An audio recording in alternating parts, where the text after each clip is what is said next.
what else is going on. I started saying, Kevin. And then Ellis started saying, Kevin. But he won't let me record him saying, Kevin, in demon voice. You want to just say it really quick? Kevin. Would you like to say a swear word on my podcast? Yeah.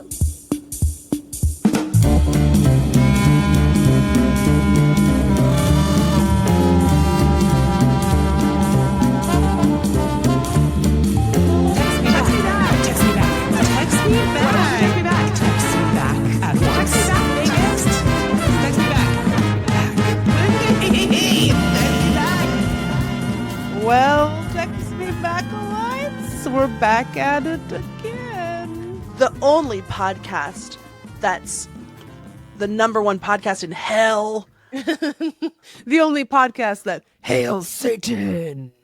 Hail Satan! You know, Megs, I was just thinking about Satan. And Yes. I feel like, first of all, Satan's having a huge comeback, which, Oh, yeah. like, good for her. Yeah. You know, like, I see lots of TikToks where people are like, Satan's a real guy and he's walking around doing stuff. But then at the same time, I also was realizing that I feel like when I was a kid, I was a little hesitant to make fun of Satan. Even though he got you a little bit. not really. Like I was raised with no religion at all, but it was just, it felt, the taboo was stronger. Like I feel like when I was a kid, I was like, it is a little edgy to say "Hail Satan." Yeah. Ooh. And now I might be awakening something. Oh, wait a minute. Well, like how I believe in Bloody Mary.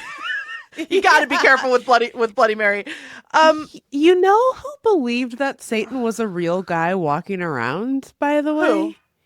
United States Supreme Court Justice Antonin Scalia. That's fucking who. And it's like, I read that interview where he said that. He was like, oh yeah, of course I believe in Satan. Come on. And I was like, what? And then I was like, I guess that makes a lot of sense if you're purported to be a Catholic. Isn't it weirder that more people aren't just actively telling me how much they believe Satan is a real guy walking all around? Megan, you're not going to get all the way to becoming a Supreme Court justice if you don't believe in yourself. See what I did, Meg? Up top. I said, I implied that he's Satan. Antonin Scalia is Satan. He was though. He was, and though. He simply returned home when he finally kicked the bucket low those many years ago. Bye, bitch. Like little Nicky. Yeah, exactly. His father, Satan, sent him to Earth to find his purpose, and he did. It's really cute if you think about it. His purpose was being bad. His purpose was ruining my life. Sorry, I just realized baby voice doesn't really make sense. I'm your wife. You're my wife. He did ruin me. We're about to record this episode. I would like to say I'm so sorry about Kevin. I don't know what's going on out there, but I feel like people like it when they can hear Kevin in the background of the podcast. So enjoy, I guess. And I'm really sorry. I'll try to keep it to a minimum. But this week we have much exciting news to discuss. Actually, we only have one piece of exciting news to discuss, and it's that I went on an airplane. I rode a plane to Seattle, Washington, where I saw many of my friends, including Lindy West. That's her name. That's what we call her. And we thought it'd be fun to do another little travel diary with a tiny influencer microphone. And I was like, this will be like 30 minutes of content. That'll be easy. That's one segment done. Then I was uploading all my recordings into the little editing software that we use. And I had 1 hour and 20 minutes of chit-chatting into this microphone. And I was like, I don't remember that. That doesn't seem right. So in just a moment, you're going to hear the ramblings of a madwoman, parentheses, me. That's me. And I hope you enjoy it. And I hope the sound quality doesn't make you want to rip your listening devices out. They're going to love your it. internal listening devices out of your ear hole. They're going to love it. Furthermore, Susan, I'd like to say that I know Kanye is canceled and toxic diet culture is canceled. However, Kanye's workout plan, unfortunately, whips. Sorry. When Anna Nicole Smith said, I rode a plane, I never forgot that. I let that live in my head for the 25 years since that song came out, man. And women shouldn't have to deal with Ray Ray's broke ass. No. So if there's a way out. What the fuck? Why I gotta do that? If I go to the gym 5 days a week, I don't gotta deal with Ray Ray's broke ass no mo. I'll do it. I'll do it right now. Oh, I have one little story to tell you, little bonus story before we start our field recordings. Are you ready? I'm ready. And then the field recordings are the whole episode. Yeah. And sorry. Then, no, don't say sorry. I know for the parts where I was there, we got some golden nuggets, so you're gonna love it. We really did. Yeah, excitingly, Lindy has not heard any of this. So Lindy's gonna hear it for the first time at the same time as all of you. Yep. But first, Lindy has a tale to tell. Yeah, I have a tale to tell. So Aham and I went out to dinner last night. Ooh. At Finisterre in Port Townsend. If you haven't been, and you live in Jefferson County, or Clallam County, to be honest, you gotta get your ass to Finisterre. It's so good. Or Clalco, as they call it. Do they? Sure. Yep. So we're eating our little meal. I say to Aham, "Oh, I learned a fact. I learned a new fact that I'm going to tell you." He's like, "Oh, really? Interesting. Tell it to me." Why do I feel like that's not what he said? Okay, I think he said he was just sort of like cutting his chicken. Yeah, his chicken breast. I was like, "Oh, interesting. Tell me what it is." No, I love to know facts. You're right. He said, "Oh, good. My wife has another thing to say." Oh, thank God. Yeah, but our relationship isn't that dissimilar to my relationship with my podcast co-host,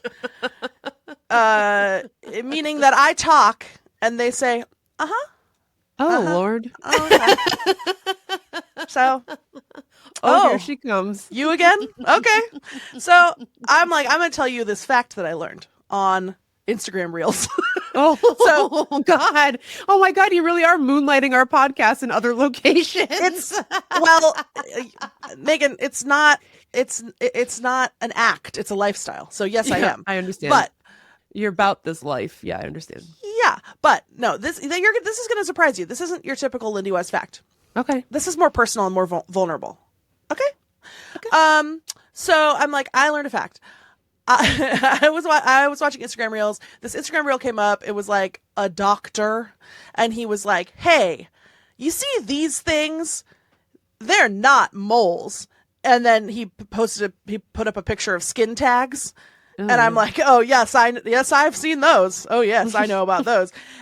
He's like, "They're not moles, and they're not, bug bites or whatever." And he's like, "Don't go to the doctor and have them cut them off. That's just going to cause you a bunch of pain, and they're going to come right back." And I was like, "Oh, interesting." So backstory, I used to have some skin tags here on my décolletage. Oh. And then they went away for a few years, which... coincidentally, was also the years when I was like really active, like hiking a lot. I was running. It was the year of my 5Ks, which we're getting back on that in Lindy's rebuilding year. But okay, this is mountain lions. This is part of Lindy's rebuilding year. I'm just realizing this story. So, then during those years, my skin tags disappeared, and I was like, I would say 2020 through 2022.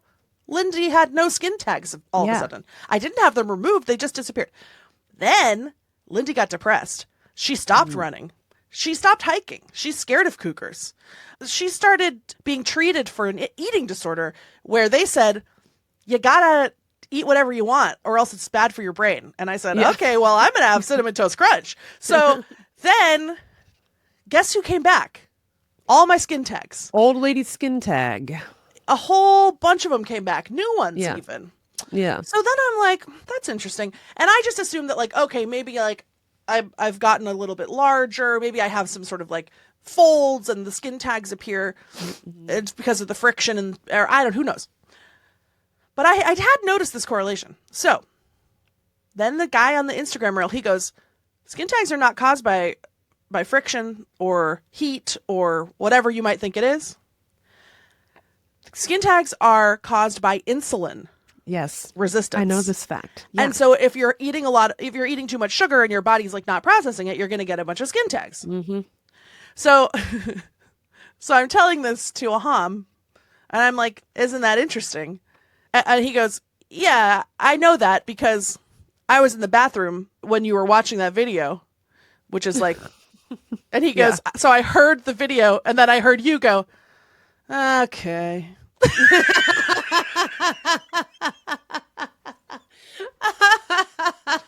All right. Oh, you got me. All right, video.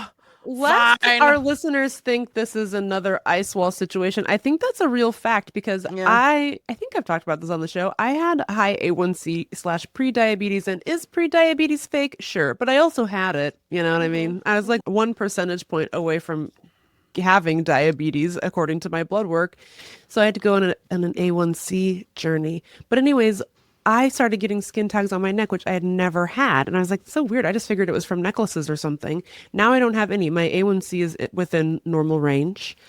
And I was like talking to a nutritionist stuff about eating more protein and eating perhaps more mindfully. I don't know what the like acceptable word is for that. But anyways, you guys know what I mean. I'm not doing toxic diet culture to you. And now I have no skin tag free. And then I started to see that fact crop up and I was like, it was the frickin' insulin.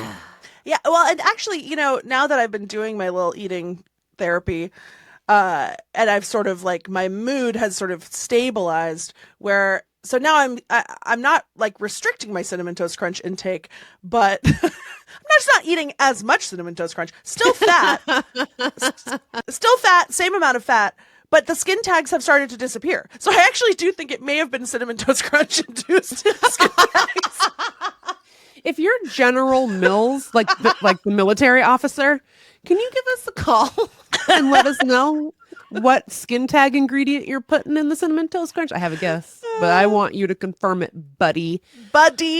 Well, congrats on your skin tag journey. I feel like that with the feet, we're turning it around, babe. It was just for sure. It was so funny because I kind of thought I was telling Aham like a vulnerable fact where I was like, God, I had this moment of reckoning where like, you know, because I've also recently realized that, did you know it's possible for me to die? I didn't know that before. I only just recently discovered this as well. Yeah. When I got appendicitis, I was like, oh, are you telling me there's stuff going on in there that I have no control over and some of it might take me out?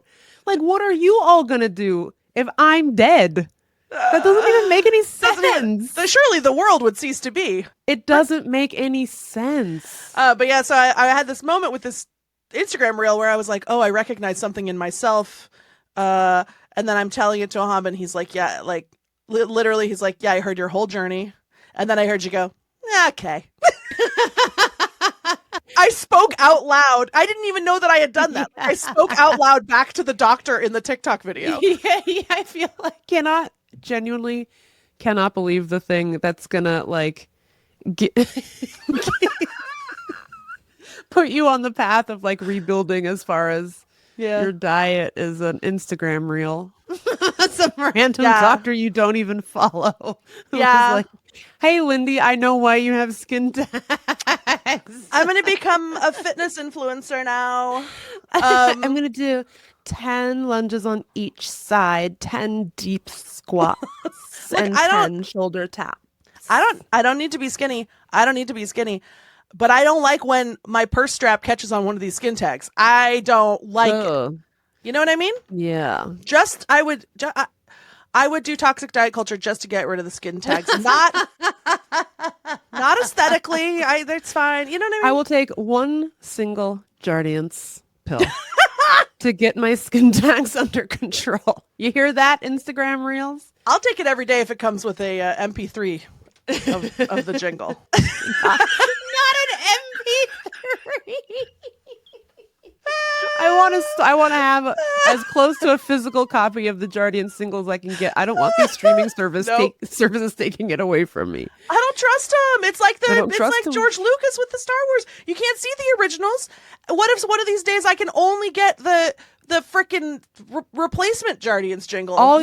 Yeah, I know. You can only get the man. I have type 2 diabetes. Nobody wants that. You're getting, which is like, yeah, it's the equivalent of the remade Star Wars movies where he puts in Hayden Christensen as the ghost at the end. Exactly. And the lady they add a song. Exactly. Nobody No, thank requested you. that. I want that weird old guy with the messed up face at the end. I sure do. Not Hayden Christensen. Hell no. So anyway, lest any of you are afraid, this is just a joke. Hashtag satire. But I don't like my skin tags. And I apologize if I said something wrong. I don't know. Anyways, we're going to stop talking because there's much, much more to discuss from the road. So stay tuned because here it comes for you. Because we're talking about the road. Sorry. And I am so sorry about Kevin. I'm about to hang up. I'm going to hang up on the podcast. Yeah. I'm gonna go out to where Kevin is. I'm gonna chuck him out the window. It's a ground floor, so he won't get injured. He just will have to live outside for the rest of his life. I think he might like it. Yeah. So don't worry. You'll never hear Kevin in the background of this podcast again. And with that, enjoy.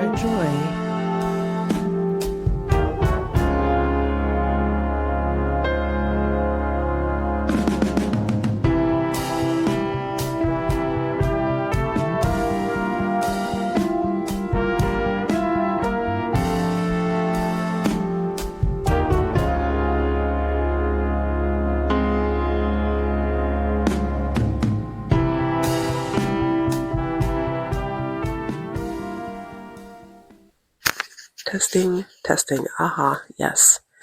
I have gotten the tiny mic to work. Good morning, Text Me Back-a-lites.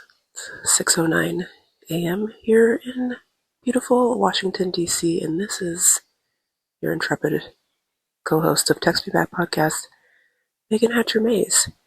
And I am about to head to Seattle, so I dusted off the tiny microphone to make a little travel diary. I strongly suspect there will be no mournful harmonicas involved in this one. I feel the harmonica, it belongs to the rails. It's an instrument of the ground. I don't know if there's like a comparative airplane instrument, like an instrument that perfectly captures the vibe of a mode of transportation, quite like the harmonica captures the vibe of train travel, but I don't know. Maybe a harp. Maybe somebody will get on the airplane with a harp and play us like a little song or something. Anyway, I'm going to visit Lindy, of course, and I'm going to see my family and my brother's dog, whose name is Mabel. That does mean I have to leave my dog, whose name is Kevin, and who is from hell, behind. I would ask him how he feels about it, but he hasn't gotten out of bed yet. So, all right, stay tuned. Chat soon. All right, here I am at beautiful GCA. Some people who are demons call it the Ronald Reagan National Airport. I don't call it that because I'm not a Republican.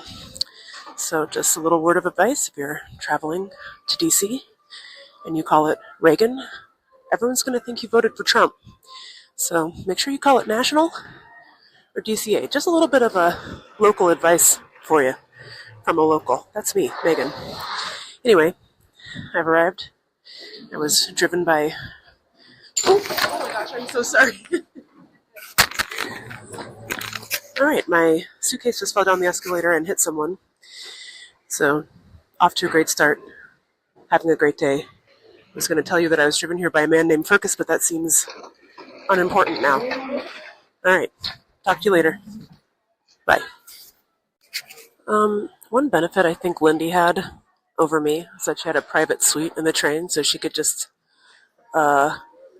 make recordings without feeling exposed.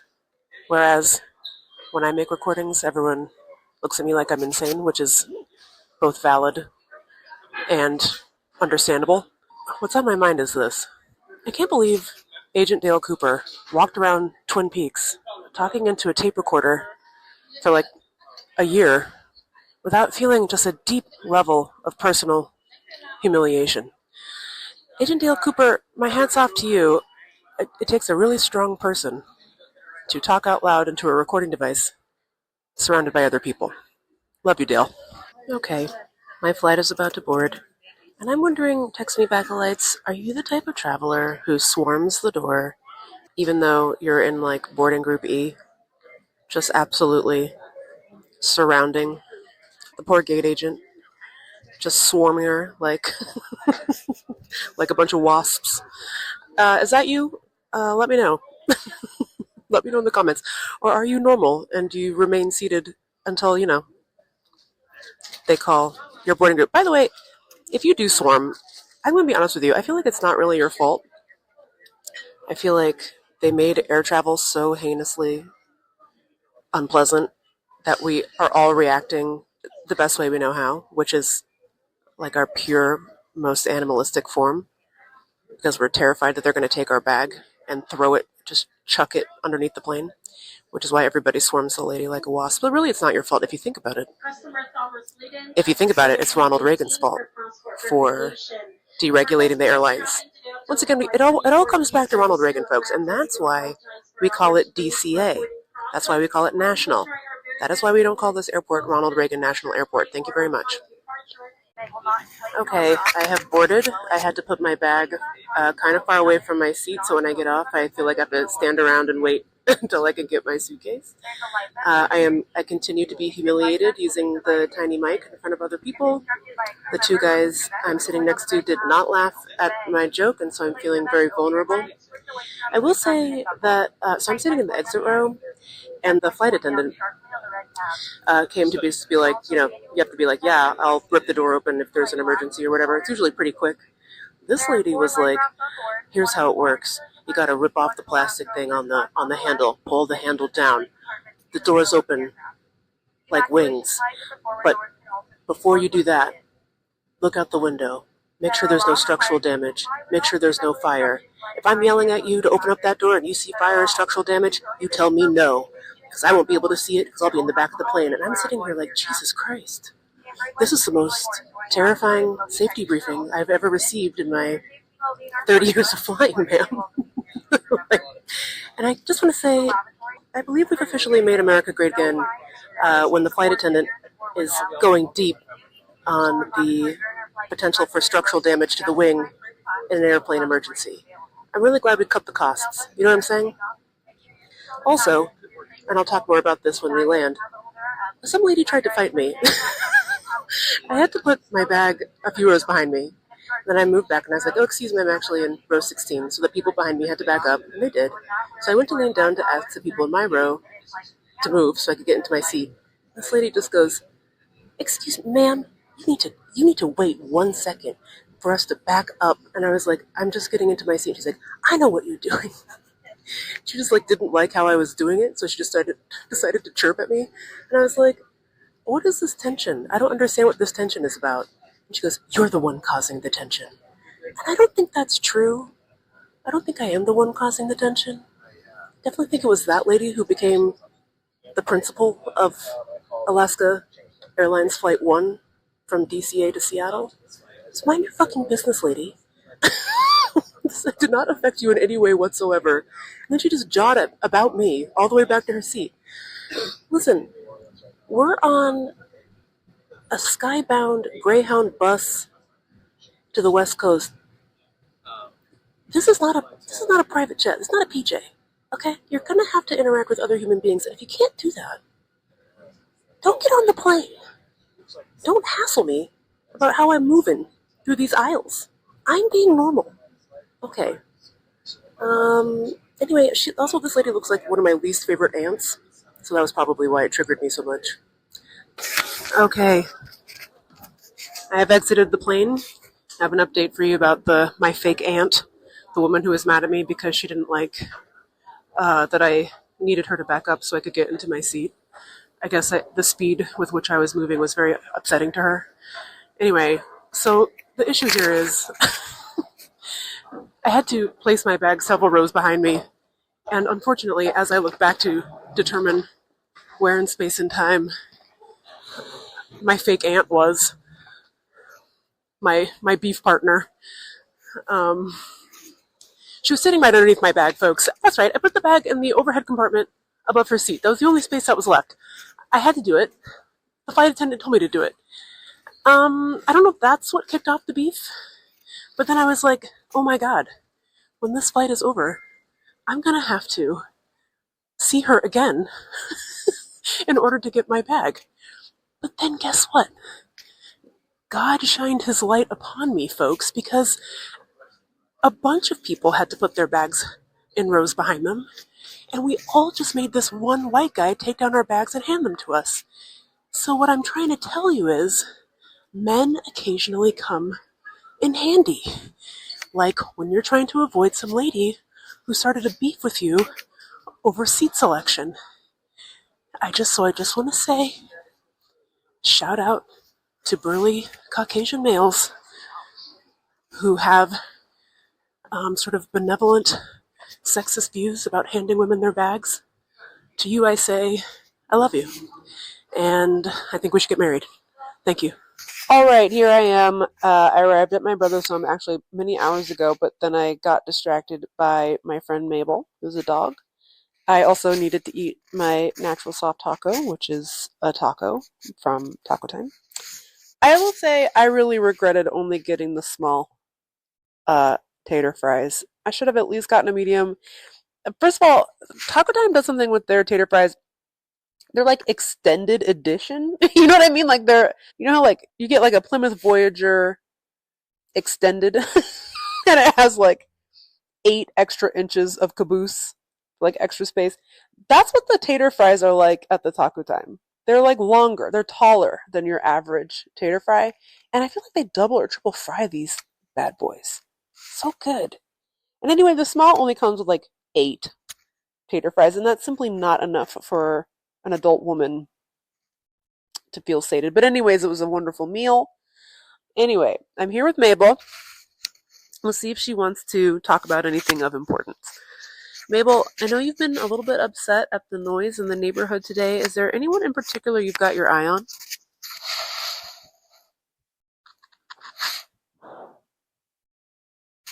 Yeah, I agree. All right, well, you stay on alert. My sister-in-law went to go get my nephew, Ellis, from school. And when he gets here, we're going to probably hug. And it's going to be pretty cute. And I don't think you can capture a hug on a microphone, but just try to envision it. Try to envision like the cutest little 9-year-old you've ever seen. You know, just like the sweetest little pot pie in the whole world. And then imagine that little guy gives you the tightest little squeeze you ever did feel in all your life. And that's what's going to be happening to me in about 15 minutes. So, get excited. Well, team, here I am with my influencer microphone. The nephews do not like to be recorded with it. I did just say a string of swears in front of them, but I'm told that's not a big deal. Am I allowed to swear in front of you? You guys aren't allowed to swear. That's illegal. I'm not. Yes. Would you like to say a swear word on my podcast? No. Oh, okay. All right. Well, one of my nephews is telling me they got Godzilla and Pokemon now, but then he was like, that's not Pokemon, that's something else. I couldn't be bothered to find out what it is. It's Fortnite. It's Fortnite, he says. I don't know what that is, I'm going to be honest with you. It's a gun game. Guns? Wow. Violence at such a young age. What are we teaching our children? Is our children learning? Ellis, I have a question for you. Is our children learning? No. No? Yes. No. Our children isn't learning. I'm telling the truth. No. Thank you. Here's what else is going on. I started saying, Kevin. And then Ellis started saying, Kevin. But he won't let me record him saying, Kevin, in demon voice. You want to just say it really quick? Kevin. Guess who it is? It's my brother. Your comment? I'm Megan, I have a podcast. Don't fart on my influencer mic. It's not. Mabel doesn't like it either. Well, I regret bringing the tiny mic out. Life is over. Alright, it's day 2 in Seattle, Washington, my first full day. Last night was very eventful. We ordered wings from Wingstop. I don't know if you have ever had wings from Wingstop before. They were delicious. My nephew is a teenager, so he's like really into chicken wings, I guess. I don't know. Is that common for teens to develop like an interest in chicken wings? I don't know. It's some YouTube thing. In any event, the chicken wings are good. So if it is a YouTube trend that I got sucked into, I support it. I'm fine with it. Then I was relentlessly bullied by my family, which is, the highlight of any trip home. But I went to sleep at like 8:30 p.m. because I'm tired. I could sit here and be like, oh, it was jet lag. Let's be real. I go to bed pretty early. Pretty old. Anyway, on the menu today, laying around. That's right. No plans. It's going to be great. There's a family of crows that visits my brother and my sister-in-law, his wife. And this morning, they got to enjoy my nephew's leftover wings. So that's why they come here. Someone just put out a big old container of Wingstop. Now, I think that's scary. I don't think you should invite nature onto your property like that. But, these people just do what they want. And I believe in bodily autonomy, even if it involves, making friends with bloodthirsty crows. I'm not here to judge. I'm just here to relax, All right. And I should also say, no one's played a song. There's not been a harmonica. There was no harp on the plane. Still seeking sort of the mournful soundtrack for this travel diary. And I'll let you know if I find one. All right, over and out. Well, here we are again in the Subaru Crosstrek. A great car, by the way. It's not a Subaru ad, but if you're Genevieve Subaru and you're looking for a micro-influencer to promote your cars, please be in touch with the Text Me Back podcast. DearTextMeBack@gmail.com. That's where you can find us for all your Subaru influencing needs. Anyway, I just realized that my travel diary is really boring because when I come to Seattle, I don't do anything. You know what I mean? Not like I'm sightseeing or whatever. I basically just go to my brother's house and then rot on different soft surfaces in his home. And yes, I'm wearing my braces today. So there's not much to report.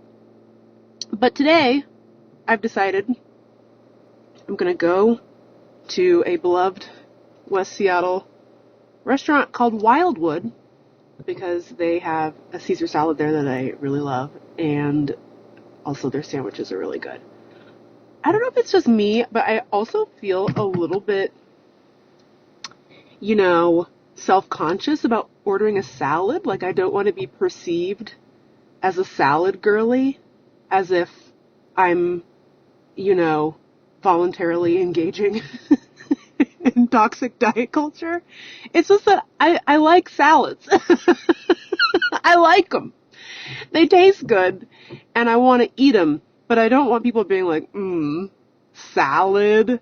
I just feel like the Gilmore Girls fucked us up in that regard. It's like there's nothing popular media loves more than, a very skinny woman who eats a lot.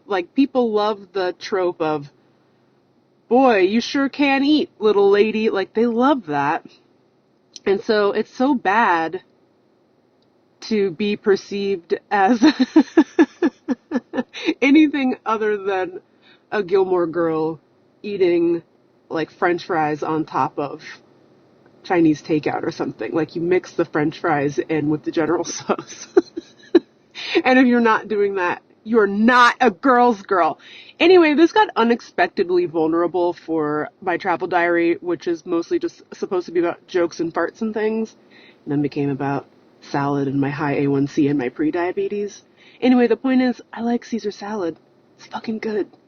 Although, of all the salads, except for perhaps a Cobb, I believe the Caesar salad is the most looked down upon by actual participants of diet culture due to the cream-based dressing that is used upon the salad. So maybe I'm doing radical girls dumb by eating the Caesar salad? I don't know. Let me know what you think. I know none of you who listen to this show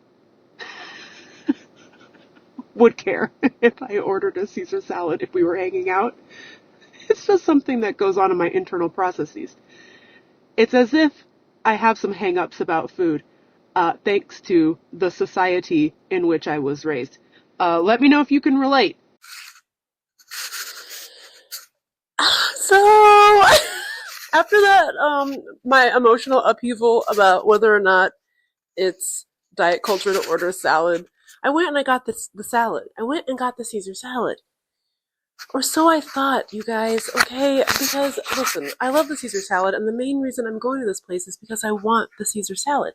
The sandwiches are good, but that's not really why I'm going. It's just that the Caesar salad isn't enough food. So you gotta get a sandwich as well. So I'm like, I'll get this sandwich, and I'll get my little Caesar salad. Off I go. The lady at the counter's like, do you want to replace the French fries with the salad? You just want the salad instead? And first of all, that's the number one diet culture perception that gives me the most heartburn. No fries. I'll have the salad. Like, who do I think I am? Frickin' Jenny Craig over here, you know what I mean? But I did want the salad. I've already established this. All I wanted, really, at the end of the day, was a Caesar salad. So I say, yeah, sure. No fries. Give me that Caesar salad. She's like, great. The way she punched it into the point of sale system was a little bit weird. It said side salad, Caesar dressing, but I was like, maybe that's just how they do it. I don't need to micromanage this lady. Okay, you know what I mean? So she hands me my little box. Off I go. I head back to my brother's house for a business meeting, knowing I'm going to have to eat my lunch on this business meeting. I open up that box. You guessed it, gang. It was a side garden salad with Caesar dressing on top. It wasn't the Caesar salad. It had, those fucking tragic little grape tomatoes sliced in half. Nobody likes those. Nobody eats those except for, like, rabbits. Or is a tomato a nightshade? Would that kill a rabbit? I don't know. I don't want that. I don't want a little garden salad with a sliced tomato. I wanted the Caesar salad. So now I guess I have to go back there and be like, hey girl, no offense and no shade to you, and I don't want you to feel bad, but I need that Caesar salad, okay? None of this garden salad business, ma'am. The Caesar, that's what I came here for. That's what I'm about. And for some reason I feel embarrassed by this. I'm not the one who screwed up the salad situation. But something embarrassing about going to the same restaurant twice in the span of 45 minutes, demanding salad. Who have I become? You know what I mean? Anyway, I'm despondent over this salad situation, and I guess I'm going to get back in my little Subaru. Get my Caesar salad. And I just want everyone to know that Wildwood is an exceptional eatery. I love it. No notes, except for the salad. This is the salad situation has sent me into a tailspin. Other than that, a great place. I don't want to defame them in any way whatsoever. If you find yourself in the West Seattle neighborhood, do go. However, make sure you're clear about the Caesar salad order when you're making it. Okay, because you don't want to find yourself in a situation where you're getting a Subaru twice in one day to go demand a salad. All right. I am back in Wildwood. I'm about to exit the Subaru. And we're going to get this salad. And I don't know, if you're a therapist, will you write in and tell me why you think I feel so humiliated by this? Just a salad. People are allowed to have salads. People are allowed to go to the same restaurant twice in one day if they want to. It's a good salad, What are you, the salad police? Anyway, I'm going to keep my little microphone on here. But, this is all about the podcast and what's good for the podcast. And what's good for the podcast is this Caesar salad. So let's get it, you know? Who's going to stop me? Hey, I'm back. Just a Caesar salad to go, please. Yeah. Do you want to add any protein to that guy? No, ma'am. I think just a salad. Romaine is okay for you? Yeah. Okay. Can I have remind me of your name? Megan. Thank you. Thank you. Okay. All right. We did it. I am going to double check that it's the right salad before I leave. I've been burned too many times. Okay, no judgments. Thank you. Okay. I double checked. It is a Caesar salad. Thank God. I am at rest. The only mistake I made is 1,000% on me. I panicked and I accidentally got romaine instead of kale. Kale is the superior base to this particular salad, but romaine is perfectly delicious as well. We're going to call this a win for salad lovers across the nation. We're going to call it a win for Megan Hatcher Mays, that's my name, and we're going to call it a win for Text Me Back Podcast and all who listen and love the show. This has been truly one of the most emotional journeys I've been on in my 42 years of life, and I never want to experience anything this harrowing ever again as long as I live. Thank you for coming with me on this journey.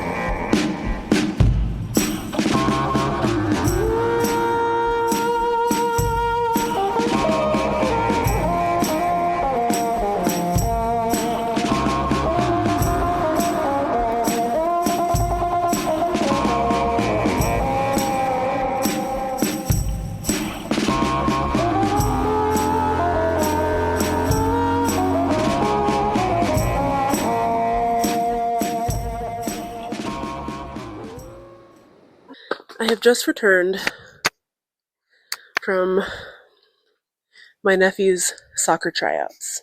And my observations are as follows. First of all, I was only there for 3.5 minutes because it's pouring down rain. And on this trip, I opted to bring a cute coat instead of my raincoat, even though I had looked at the weather report and been like, I know it's going to rain most of the time I was there. And I just said, I don't care. I'm from there. I don't give a shit. No one's going to keep me from wearing my cute coat. So that's what I did. But then, you can't really sit outside and watch a teenager's soccer tryouts in your cool plaid car coat. But it looked great. Looked like things are going well for tryouts. I'm not worried about the kid. He's good. He can kick a ball or two. I've seen it. Observation 2 is every teenager has the exact same haircut these days. And I know that is not unique to this generation. I think, when you're a teenager, the goal is to be perceived as minimally as possible. And so what you don't want to do is have a haircut or an outfit that is so far outside the norm that you might be noticed, parentheses, derogatory. Except for the beautiful freaks who create culture even at a young age. I'm not talking about you guys. You're doing great. So they all have the same haircut. Every boy does. And if you know a teenager, you know exactly what haircut I'm about to describe. Big, poofy, curly on the top, short and tight on the side. And the reason they call it the broccoli haircut is because that's exactly what it looks like. But here's what I would like to say. It's a good haircut. Yeah, that's right. It's a good haircut. Everybody who has it looks cute with it. Because I say I have curly hair.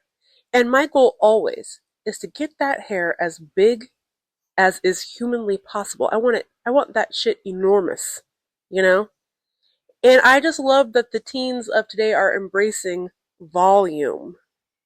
Okay, because I feel like volume is what's been missing from society for the last 15 years. That's what I think. I think that the lack of volume in hair is what brought us to the brink, democracy-wise. So those were all the thoughts I was having in the 3.5 minutes I sat and watched teenage boys' soccer tryout. I would genuinely like to say I think it's a good haircut. I think that, like, if everyone's going to have the same haircut, I really appreciate that they picked one that's interesting and not one that's just like, shaved. Oh, I shaved my head. That's not interesting. But I just appreciate that they went with something that's like requires a little bit of maintenance, requires some styling, requires some creativity. I think that we should be celebrating this, even though everything else Generation Alpha does is confusing, terrifying, and inscrutable, So, yeah, let me know what you think. Do you have a teenager with a broccoli haircut? And how interesting are they?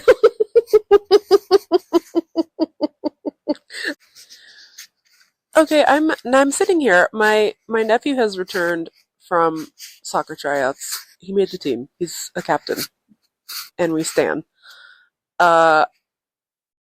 Paris Saint-Germain, watch your ass, because here comes nephew to play football.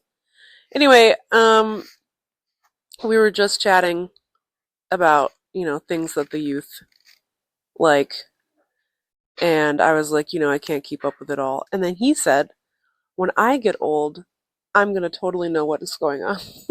I'm going to be in touch with what young people like. And I was like, yeah, but the question is it cringe to be old and know what the youth are into? Like, isn't that kind of cringy to keep your finger on the pulse of youth culture if you're in your 40s? And he said, that's a good question.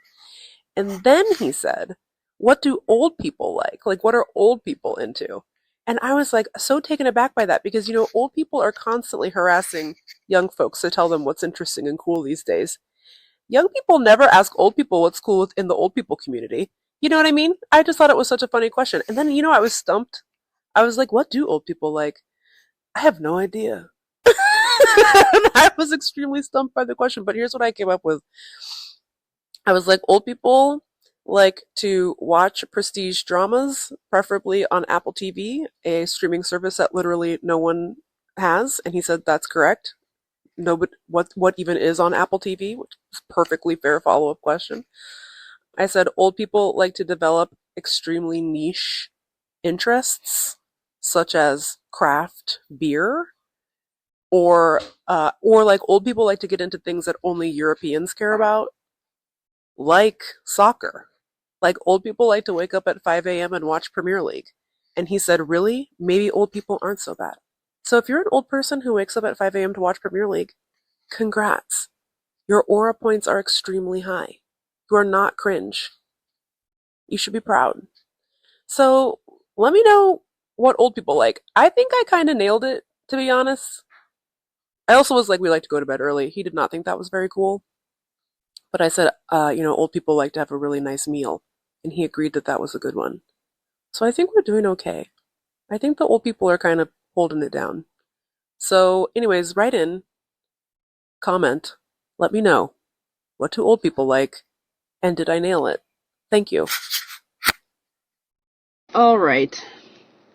I just had a lovely dinner with my good lifelong friend. Her name is also Meagan, by the way. We met in kindergarten, and I'm fairly certain that we became friends because we were both named Meagan. Initially. And we stayed friends because she's an absolute delight. Love her very much, and I have known her since 1987, and she lives in Bellevue. So I got my little Subaru, which I'm in currently, drove right on out to Bellevue, baby, and we went to get some hot pot, and I don't remember the name of the hot pot spot, but I will find it, and I will put it in the show notes if you are in the Bellevue area, because this place was banging. It was very good, and it was very busy, although we got there very early because we are geniuses. We got there at 5 p.m., and there was no line, and then, of course, by, 6, huge line out the door because the people cannot get enough hot pot. Anyway, it was wonderful. We had a lovely meal, and we chatted and chatted for many hours. It was so great. It's so just wonderful to catch up with a friend, especially one that you've known for a million years. And you can't have a podcast with all your friends with built-in catch-up time. You know what I mean? So it was really lovely, and we had a good dinner, and then went back to her house where I got to spend a lovely evening with her 2 children, Miles and Reese, who are like 2 little wonderful comedians. And you know, when you're like 8 years old, 8 and 6, there's nothing funnier on planet Earth than like your butt and farting. And can I just say something? That's correct. Like, that is still true to this day. The definitive comedy rankings are as follows. Somebody says a word kind of funny. That's number 1. Number 2, somebody fell down. We love that. Can't get enough of somebody falling down. Number 3, butts. And number 3B, farts. So the kids are correct. Anyway, they're so funny and so insane. We like made Legos, like put Legos together, and it was all in all basically a perfect evening, I must say. Bellevue, here's what I'll say about Bellevue. It kind of felt like this when I was growing up, but I don't know if this is still true or if maybe I was making it up as I was growing up as a Seattle resider. I just feel like there was East Side beef. Like, we were in a beef with East Siders. Like, East Side of the Lake, I don't know her. I'm not going to bother to learn the difference between Juanita and Kirkland. You know what I mean? Like, I'm busy. I don't care. You know, all the rich people live in Bellevue, and we're just scrappy Seattleites. But now everybody who lives in the Pacific Northwest, or like in the Seattle region, is rich. Speaking of, relatedly, I saw like 18 Cybertrucks today. I don't know what's up with that, but you guys have mental illness if you're driving those things around without feeling even like a little bit guilty. Anyways, I have softened on Bellevue as I've aged. I think Bellevue is very cute. I think the food scene out here is a delight, i.e. hot pot, e.g. hot pot. And so I feel like my beef with Bellevue has ended. What I would like to know is, if you grew up in Seattle, did you have beef with Bellevue? And also what I'd like to know is, if you grew up on the East Side, were you in a beef with us? Or did you just think that we were pretentious and condescending because we lived in Seattle? That's what I want to know. Okay, so write and let me know. Text me back at gmail.com. Miles and Reese, if you're listening, thank you for a wonderful evening. I'll be back soon for some hot pot and for some fart jokes. Thank you so much. Okay, Hester's leaving because she does not want to be included in the travel diary, and that's okay. Hester, your thoughts? Yeah, sorry. It's okay. We'll catch you later. But here we are at a restaurant. I've already forgotten the name of it. Cricket Club. It's on 65th Avenue in Seattle, Washington, and I found it to be perfectly delightful. They have these little air-puffed chickpeas. If they put those in a bag and sold those to me for like $3 a pound, I'd get several pounds. Put them in a feed bag and strap them around my neck. Okay, so Lindy and I have finally reunited. I've been in town for 3 days, and she's just arrived from the Hood Canal. Our friendship is over, but that's okay. We're both fine with it. Is the podcast canceled? Yeah, absolutely. No. Absolutely. It's absolutely canceled. Don't joke about that. What if we did stop being friends, but we kept doing the podcast, and then it was like the divorce podcast. Divorce, the podcast. Divorce, friendship podcast, over, parentheses, question mark. Anyway, we had a lovely, like, sort of Indian food brunch. It was very good. We got these very adorable, tiny little to-go boxes. I have a question. Yes. If the man was so nice and cute, but gratuities included, do you ever add an extra tip? Yeah, I think anywhere between 5 and 10% is a really good additional tip if the man was super nice and really cute. I think that he was. I think he was too. He was so validating of our choices when we chose our food. He was like, yes. When I said side of sausage, he said, yes. and I just felt like he gets it. He gets it. When you're getting a little vegan brunch, but you want a little side of sausage, this man gets it. Anyway, this has been a lovely morning. We chit-chatted about our feelings, our thoughts, our desires. You know, it's so nice to be with Lindy and Hesty. We've known each other, well, Lindy and Hesty have known each other since potentially birth. I'm not totally sure. Yeah. But I've known Hesty and Lindy both since high school, and they are just so special to me because there's just something so comforting about spending time with people who you know everything about and they know pretty much everything about you. It just is like sort of a built-in comfort zone. Yeah, so you think. Have you seen Peacock's show The Unexpected Killer? If I get murdered, I know you're all going to say, oh, it's always the husband. It wasn't. It was Lindy. I'm kind of like your husband. She's a version of the husband. Okay, so we're going to take a little breaky break from Travel Diary, and they're going to go see another friend. I'm going to go get a pedicure, and then we're going to potentially reconvene afterwards with a different friend from high school, a DT, and we're all going to kiss. So you're not going to want to miss it. What? I've arrived here at University Village.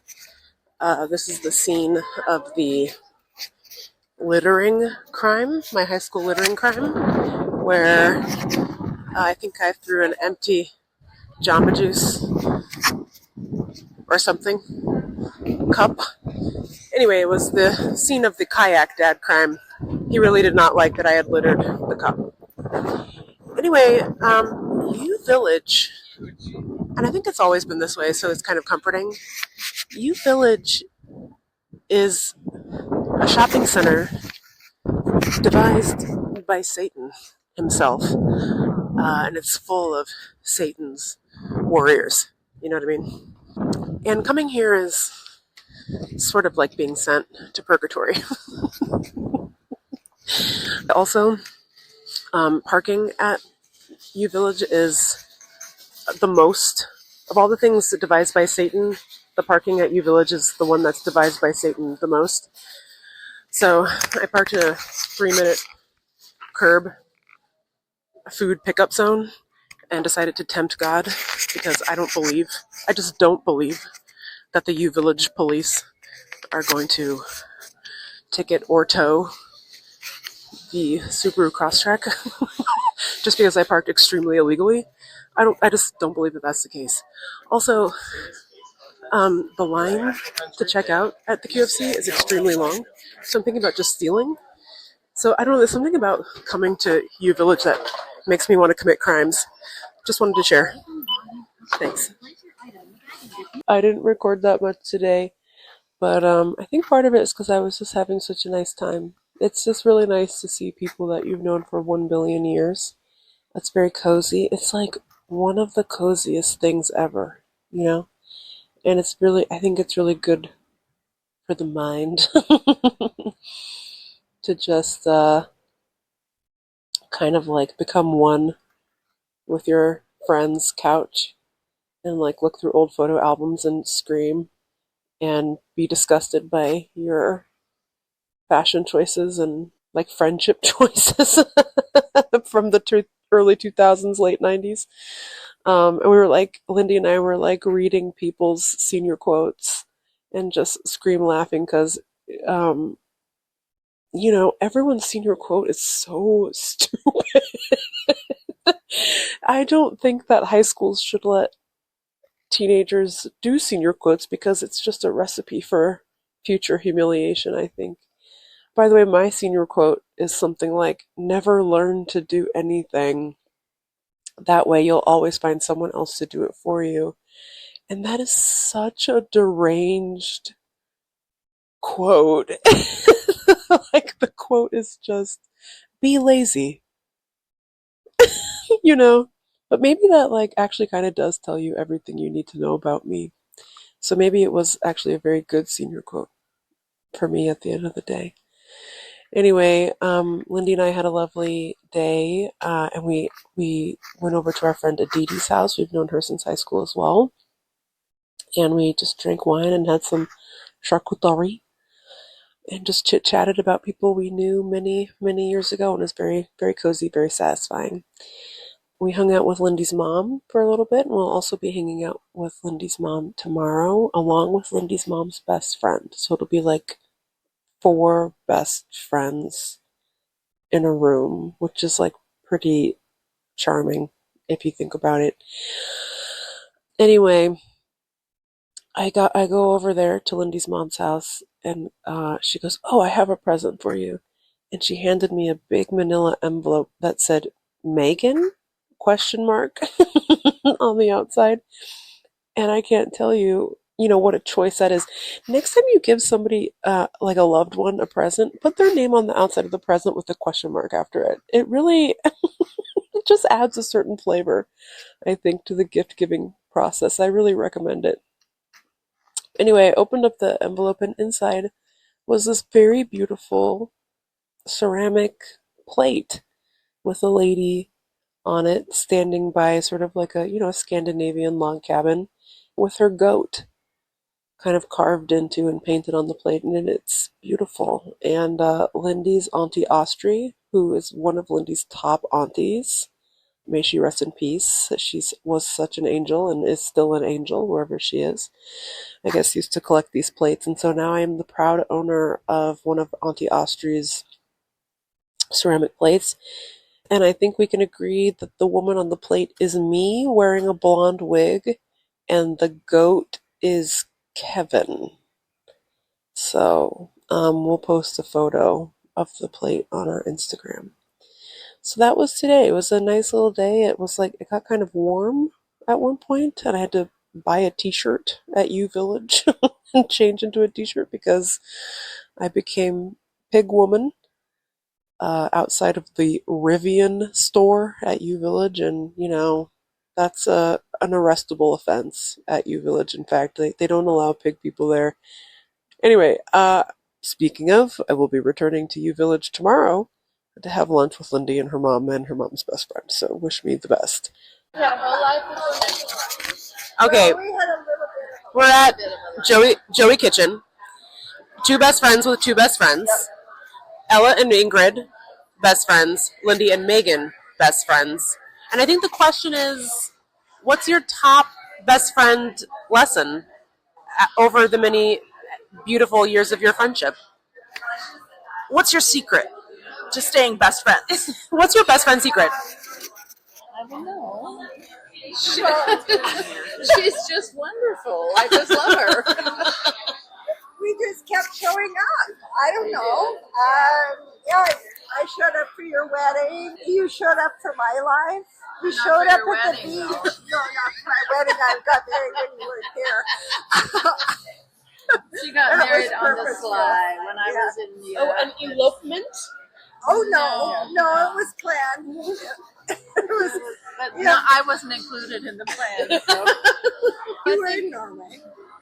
Yeah, I was in Norway. So, no, it's fine. They went home from Europe before I did, so they couldn't wait. They were young and... It wasn't exactly like that, but that's the romantic version. No, I think we talk a lot about everything, and I think we're pretty much honest with each other, but we don't judge each other. Yeah. And I think we feel safe. Yeah. Telling our innermost secrets, even if we don't want anybody else to know. Yeah. So would you guys, wait, Ella, what's Ingrid's top secret? I haven't told her everything. Not everything. There are a few things I don't talk about. What's your best friend origin story? How did you meet? And how did you decide to become best friends? I thought you said your best friend's orgies. Well, that also. That's one of my secrets. Oh, dear. Well, it was very ordinary. We all ended up with a part-time job at Sears and Roebuck on 65th and Roosevelt. That was where that's where we all met each other. That was where we all met. We were all going to college. And you just thought, I hope that all my shifts are with Ella because she's really fun. And she complains about the customers with me.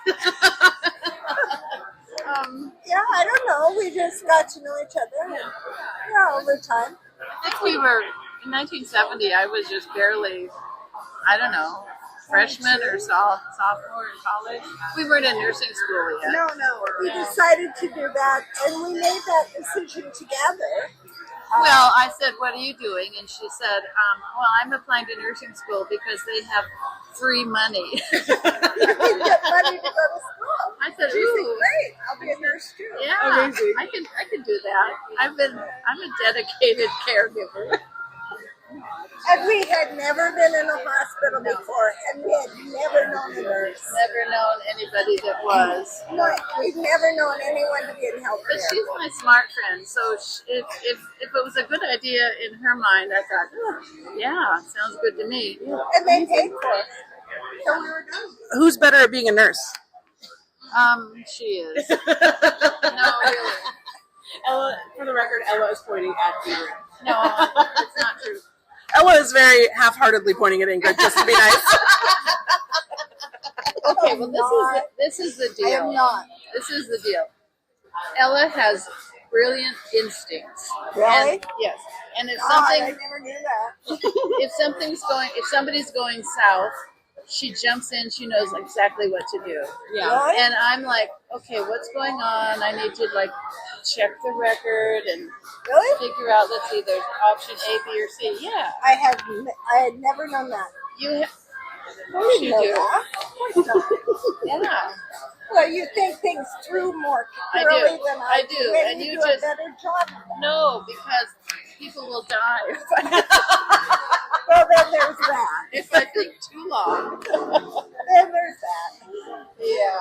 So yeah. Anyway, What's your favorite thing about the other? I mean, I trust her. Yeah. Yeah, Really important. yeah. I trust her, and she has impeccable taste. That's true. She in friends. And in clothes. Yeah, you guys are twinsies today, which is very cute. Oh yeah, that's the cutest thing about us is no matter what the event, we're always dressed the same. Always be happy. Without I feel like we don't ever dress the same. No. Yeah. We need to work on that. Our twinning You have mentality. you're much more stylish and refined, and I'm more chaotic. Well, yeah, I think You're very your style elegant. is more chaotic, but parentheses complimentary. she has to present a good face, I have to be around politicians from time to time. That's right. and they're judgy. Yeah, it's true. So do you have, in closing, do you have any advice? Do you have any advice for people who are looking to become best friends? You mean like you and Megan? Yeah. Are you just starting out on this? Yeah. Yeah. We're kind of new to the best friend game. So you guys met in 2000. Sorry. Is that when you met? 2000. Maybe 1999. Yeah. Yeah, maybe. I thought you went to high school together. We did, but we didn't really meet until like the last semester, so it was probably like spring of 2000 that we met. Oh. Yeah. So we'll just say 2000, and we met in 70. So 70 and 30. We're 55 years. Yeah. And you guys are only Like 25. Yeah. So you got a long way to go. Yeah. But you Got a you lot had to learn. practice. You're Yeah. doing well. Yeah, you we're think doing pretty we good. built a solid foundation of best friendship, in your view? Which is good because now in these trying times. Yes. You need best friends more than ever. I hope we get sent to the same jail. Yeah. Who do you think will do better in the work camp? She will. Ella wins again. Another W for Ella. Ingrid just doesn't have her heart in it. The work camp, the gulag. Yeah. Yeah. Mom, you don't think you'll thrive in the gulag? I will not thrive. in Yeah. it. I don't like to be cold, and I need a lot of breaks. One thing in the gulag, they're never going to serve you a sandwich that's too tall. Yeah. That's something to think about. Or I bet the cookies are hard as rocks. Ingrid does not like a soft cookie. She only likes a crunchy cookie. And I don't like a sandwich. I can't get my mouth. Yeah, no, who does? A lot of people, men like sandwiches. Oh, that's true. Men are a big Can't problem, trust 'em. you know. Stack of meat. Well, Alright. girls, thanks for You're very welcome. You're very welcome. And in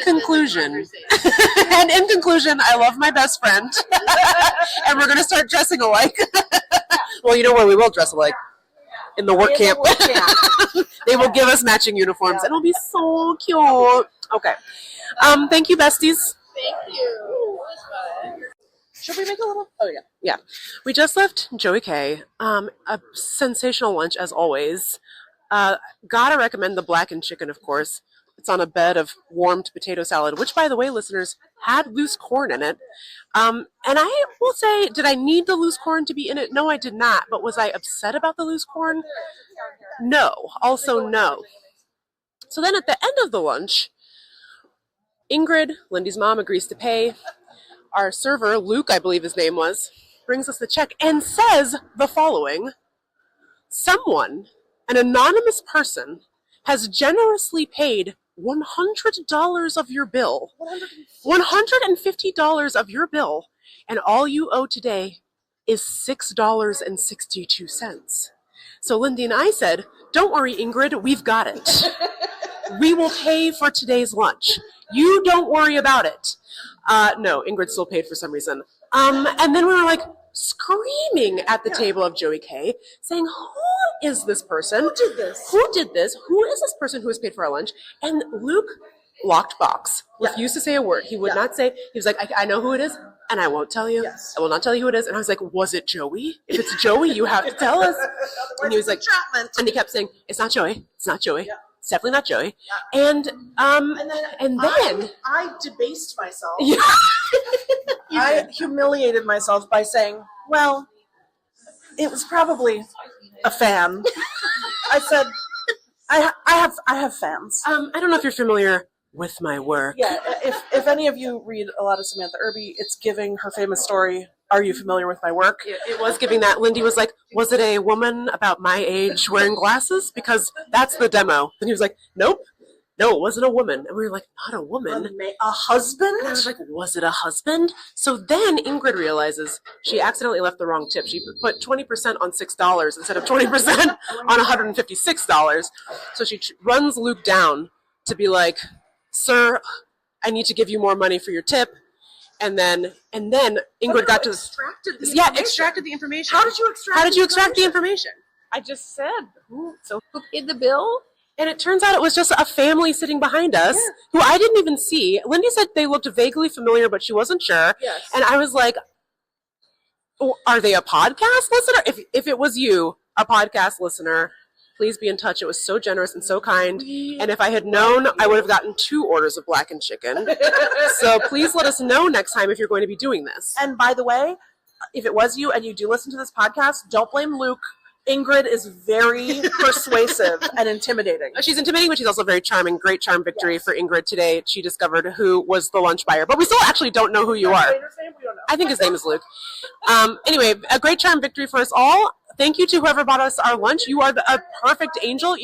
We are entering you into the Text Me Back Hall of Fame. Thank you, and we love you. Okay, Text Me Back-alites, we are on the scene of a 25-year-old friendship mystery. We have just parked the Subaru and we are walking to the Burke Gilman Trail. Who is Burke? Who is Gilman? I don't know, but I'll bet you anything they've never been here, just like everything else we name shit after in this state. Anyways, when we were in high school, Lindy had a house party. And I, of course, was sober and just enjoying a backyard night walk alone. I was just standing in her backyard like just a drunken freak. And all of a sudden, I heard a deep voice appear, like just clear from the night, say, "Hello, young man." As if coming from the Burke Gilman Trail, because the trail backs right up to her childhood home, basically. I, of course, scream, freak out. Some guys, friends of ours, who were at this house party at Lindy's, come running out to see if they can find out who it was who was back here. I don't know what they thought they were going to do, by the way. Yeah, as though 2 teenage boys can take down the killer. To take out Gary Ridgway, give me a break. But they come running out and there's no one is out here. So everyone thinks that I'm insane, just like a drunken freak who misunderstood what was going on. Yeah, they thought it was not but the wind. Yeah, because the wind famously is saying shit like, "Hello, young man." First of all, don't misgender me before you end my life. That's rude. And second of all, at least stick around so we can figure out what's going on here, you know? And so for 25 years, we have wondered, what the fuck was that about? So we're currently wandering up and down the Burke Gilman Trail behind Lindy's former home just to get a sense of how this could have happened. Meagan, there's the dogwood tree. So also famously, after this event, my parents came home and my mom, herself a bit of a mystery solver. She said, "Lindy, who pruned my dogwood tree?" And I said, "What do you mean?" And she said, "Someone pruned my dogwood tree." And what she meant was, I know you had a party. I know you had a party. And I know one of your little rascal henchmen went out in the back and drunkenly ripped branches off my dogwood tree. And so we have now arrived at the stretch of trail that directly abuts the house I grew up in. And lo and behold, the dogwood tree herself is still standing. Good for her. She looks great. So here's the thing. I don't know that I've ever been back here, like on this side of the house. And first of all, I'm very aware that we are being the killer right now in the investigation of this event. Correct. But I didn't realize actually the trail is much farther away from your back fence than I thought. Yeah. So this person must have climbed down this sort of small hill. Well, there used to be a little set of stairs over here, so let's go see. Okay. But when I was growing up, this area here, which now is sort of real plants, bug Oh, food. I see. So Yeah, so there is like a little path here. There's a little Yeah. clearing in between these two tree/bush things, and there's a little set of I'll stairs. take a picture of it. So this person must have come down these stairs or climbed down this little But- hill thing. So this was much more open 25 years ago. Now there's huge shrubbery. The little path with the stairs was more open when we were in high school, but then all of this over here to the right was more wild. It was like blackberries and morning glory vibes. see. Okay. But it wasn't this sort of impenetrable. Like what it looks like now is you would not walk down it. You would not see it unless you knew it was there. Like it wouldn't cross your mind to. Megan's gonna stand in the archway. I'm going to stand in the archway for reference. Okay, we're going to post that on our Instagram. And I wonder if you could. I think you, at the time, you may have been able to see down into the yard Interesting. and maybe notice that there was a young man. A young man teetering on the brink of being kidnapped. So if you're the person who was walking on the Burke Gilman Trail, like kind of late at night on probably like a Saturday on like 95th and Matthews Avenue, can you call in the show and let me know what your fucking problem is? By the way, I know who you are. I know you're fucking Gary Ridgway. So Gary, if you call me collect from whatever lowly prison you're in, I'll accept the charges, man, because I want to know how close I got to actually getting murked by the actual killer, because it was like one of the scariest moments of my life. Listen, I'm not saying you're wrong about it being the killer. I'm just saying Gary famously not out looking for young men. Although maybe that's how you survived. Yeah, he was like, oh wait, never mind. I did have a really bad haircut in high school, so I think that saved me from a lot of mischief, if I'm being honest. By the way, there's absolutely people just kind of walking around in Lindy's house, and I do feel bad, but this is important. This is investigative journalism, folks. If you're the people who live in Lindy's old house, please don't be mad at us, and please subscribe to our Patreon. Thank you. We love what you've done with the place. Okay, so from this angle, so now we're at a different angle. We do love what you've done with the place. It's beautiful. Looks great. From this angle, you can see into the backyard.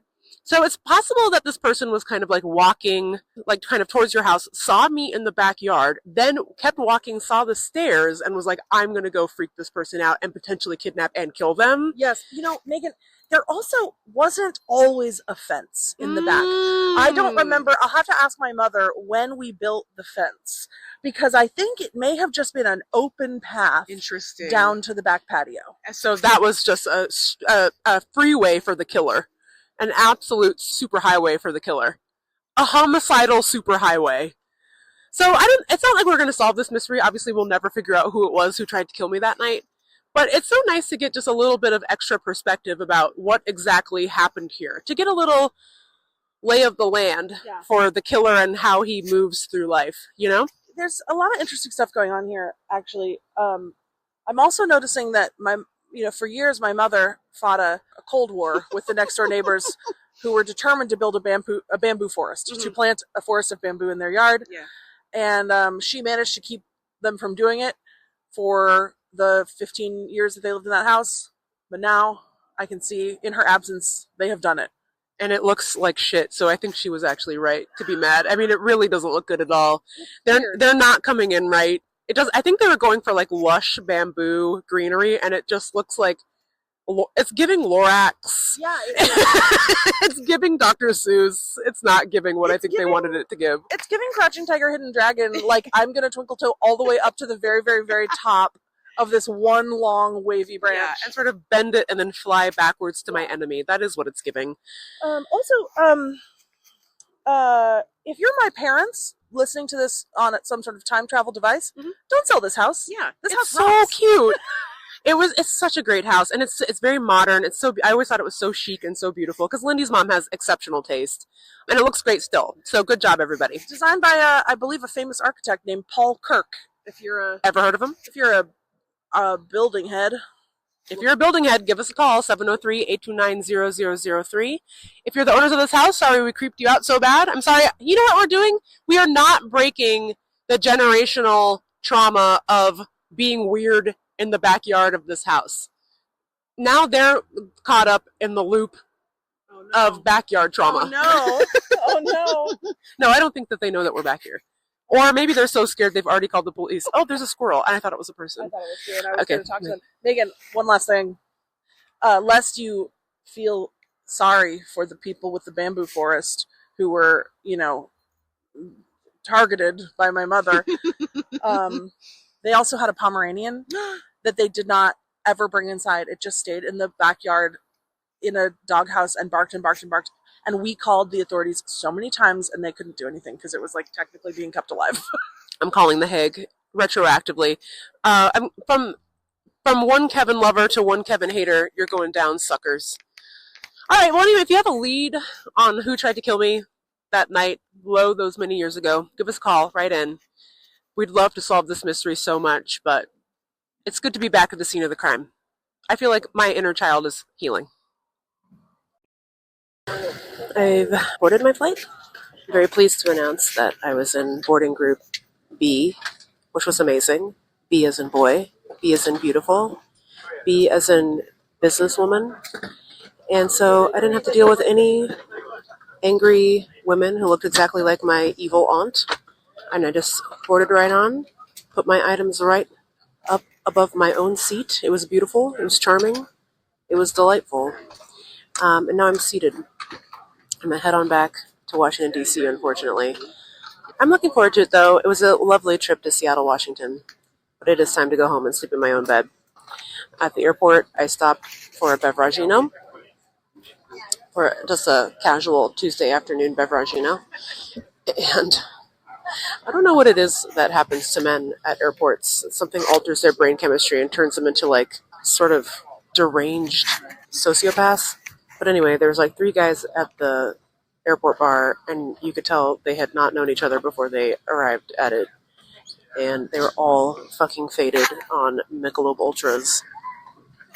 It's absolutely screaming about golf, working for the fire department, and having been previously homeless, which is fine.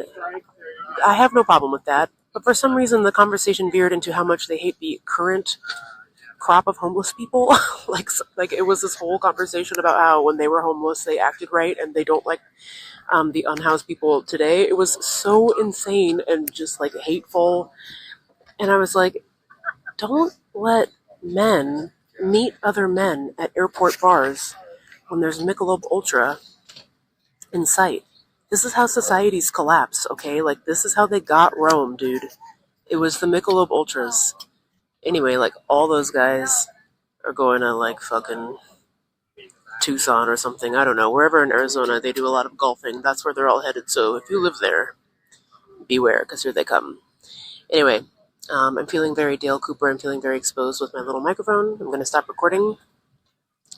But I just, as a final note, would like to say that Lindy and I discovered what it is that would be the soundtrack for this trip if the heavens ever shine their favor upon me. And what it would be is like a traveling girls choir visiting Washington, D.C. And they all get on the airplane and they start singing whatever song it is they've been practicing for their next concert.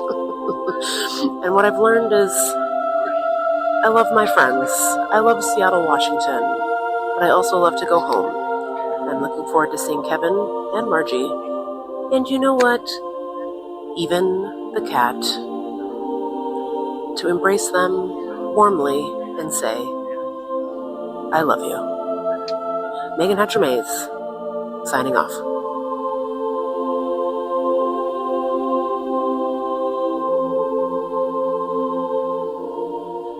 Well, Lindy. Well, Megan. We've come to the end of the show. Although, technically, we're recording this before I record my final travel diary, but then this will be at the end, and so it'll be like it was the end, even though it's not. It's a little bit like time travel. I'm Dr. Emmett Brown, and you're Martin McFly, and we're getting in a Subaru. Actually, I'm Jennifer, and I'm passed out in the garbage. Where we're going, we don't need garbage. Actually, I think he does use garbage to power the car. So I think that's right. Where they're going, they do need garbage. That's why they threw an unconscious Jennifer in the garbage. It was to guard the garbage. To guard the fuel, to get back to the titular future. So actually, she had the most important job. Actually, she had the girl character had the most important job. So if you think about it. Anyway, we had a lovely time in Seattle, Washington, and seeing each other and hanging out with Lindy's mom and solving mysteries and getting free lunch and feeling uncomfortable at U Village. We got barked at by the dog. A lot. And we had a cookie. Oh, and the cookie was insane. It was that one from Metro Mart that's all melty. It's called the cookie. It's called the cookie, and they're right to say it. Yeah. It's a good-ass cookie, man. Like I would say a little cringe to call it the cookie with a capital T, capital C. Because I'm going to cringe school. I'm learning about what's cringe and what isn't from my 23-year-old stepdaughter. Mm-hmm. Megan, what did we learn today? Emojis are back, baby. It is not cringe to use emojis in text messages. They're back, but she did not tell us what the coolest emoji was. Didn't need to. And she said, but she did say it was cringe to overthink what emoji to use. So just something to carry with you through your life, listeners. That's true. By the way, she didn't need to tell us what emoji is the coolest because we already knew. The coolest ones are spirally eyes guy, melting guy, and sunglasses guy. Nice. So therein wraps up another beautiful episode of Text Me Back Podcast. Please support our Patreon, patreon.com/textmebackpod. And I have something to say, which is that we got a really cute comment in the Discord from someone saying, hey, when you guys hype the Patreon, you should mention that it includes membership in the Discord. And because they were like, I just joined this Discord, and this Discord is so cute and fun. Something to think about, listeners. Patreon.com/textmebackpod. I think your mom doesn't like the way that I close the gate. And so now she's forcefully closed the gate just to make sure that it's actually closed. Anyways, and on that note, we will end the show. Mwah! Thank you so much for listening to Text Me Back. If you like the show, please tell your best friend about us. Be sure to rate and review us. It helps people find the show. And most importantly, please support our Patreon so we can keep making this. It's patreon.com/textmebackpod. Text Me Back is a production of Megan and Lindy, proud members of the BFF Network. Our senior producer is Meagan Hatcher Mays. Our other senior producer is me. Our show is supported by Copilot Collective and produced by Allie Slice. Our digital strategist is Chance Nichols. Diana Bowen is our video and creative wizard. Our production team includes Lindy West, Meagan Hatcher Mays, our loves, our anxieties, and our fears. Our music is by Chief Ahamefule J. Oluo. Special thanks to our perfect angels, Jeannie Yandel, Brandy Fullwood, and Isolde Raftery. I'm Lindy West. And I'm Meagan Hatcher Mays. See you next week. Mwah!